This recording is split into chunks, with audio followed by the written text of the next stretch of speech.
Lobby case before the Supreme Court.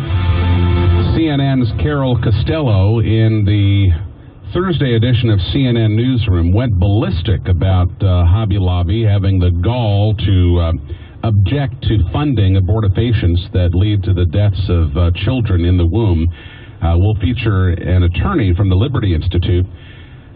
But first, my conversation with Joe Scheidler here in Chicago, Prolife Action League, about yesterday's Supreme Court decision overturning the Boston, Massachusetts area 30-foot bubble around abortion mills, prohibiting pro-life sidewalk counselors from encouraging women to think this through before they make a decision that they will inevitably regret, leading in many cases to future addictive behaviors, abusing alcohol, drugs, becoming sexually promiscuous, having nightmares about having killed their baby.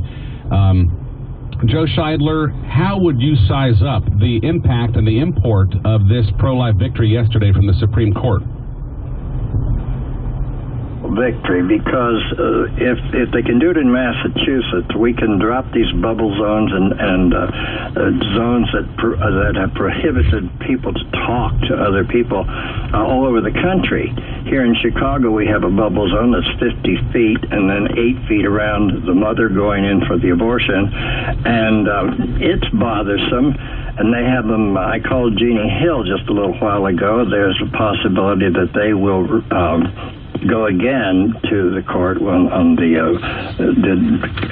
zone they have up there that confines the people. I love what Judy Brown of the American Life League said. She said the abortion industry in the United States thrives because it continually lies to women. Yes. Pro-lifers in the streets outside of abortion mills are amazed at the lies related to them by hurting mothers who are on their way to kill their child. Sidewalk counselors, says Judy Brown, are able to change minds and hearts by simply offering help to women in crisis situations. Joe Scheidler, you've got stories to tell.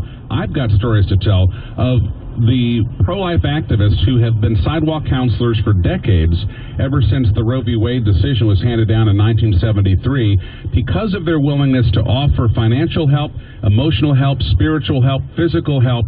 The women who do choose life and make a change of their mind ultimately bring their living child back or pictures, and they celebrate with them on the sidewalk months later.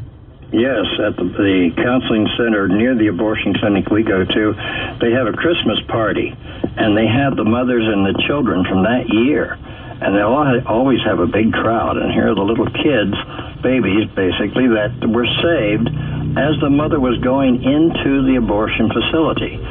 So it's a wonderful feeling. I've met these children. We're at the clinics every week. And the Thomas More Law Center has a similar case pending in Portland, Maine, and they said the ruling yesterday at the Supreme Court is a clear message to other states and municipalities that they may not take the extreme step of closing a substantial portion of a traditional public forum to all speakers simply to make it easier to enforce other less restrictive laws that already exist. So to be clear, Joe Scheidler, you're just talking about speaking to the women who have been lied to by their boyfriend, by their husband, by the abortion industry, by the liberal media.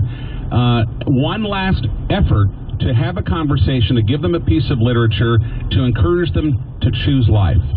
Right. It's critical, and that's why this decision has brought a sense of victory in the pro-life movement, because we've got our First Amendment rights back and our 14th Amendment, and I think it's a tremendous victory. Well, will this have an impact here in Chicago for you? I mean, yes. Will these bubble zones, the 50-foot bubble zone here in Chicago, is that now overnight gone, or will you have to initiate a lawsuit? No, it's not automatically gone, but we have our lawyers going to write it up really very soon. Tom Bricka, the Thomas More Society, and we hope by the fall or so on it'll be in the courts. And the thing is with the bubble zone, it's a little different. It's a moving thing, and if you get talking to the woman outside the zone and she still wants the literature and to talk, you can go right in into the bubble zone. It's a very nebulous thing. But we're not talking about trespassing on the abortion mill property. We're talking about public right-of-way on the sidewalk or on the street. That's right. Okay. Outside. Jay Sekulow of the American Center for Law and Justice said this is a sensible and constitutionally sound decision that sends a message to the Obama administration and pro-abortion state governments. Pro-life speech is free speech, fully protected by the First Amendment. The pro-life movement is now more free to take its life-saving message to the people who need to hear it the most. Can you think of one example of a woman to whom you spoke to on a sidewalk that you urged to choose life, and what she told you later after she had chosen life? Well, there are a lot of them, and some stay in touch with you. Others, you just have your chance there to talk, and they will turn away. Often they're being pressured by a boyfriend, as you said, the father, the mother, or whatever, or they just don't know where else to turn. So we're going to be right back after the news on another topic. We are short on time. Joe Scheidler from the Prolife Action League, thank you for your leadership and your outspokenness. I'm Adam McManus, in for Joe Walsh on AM 560, The Answer.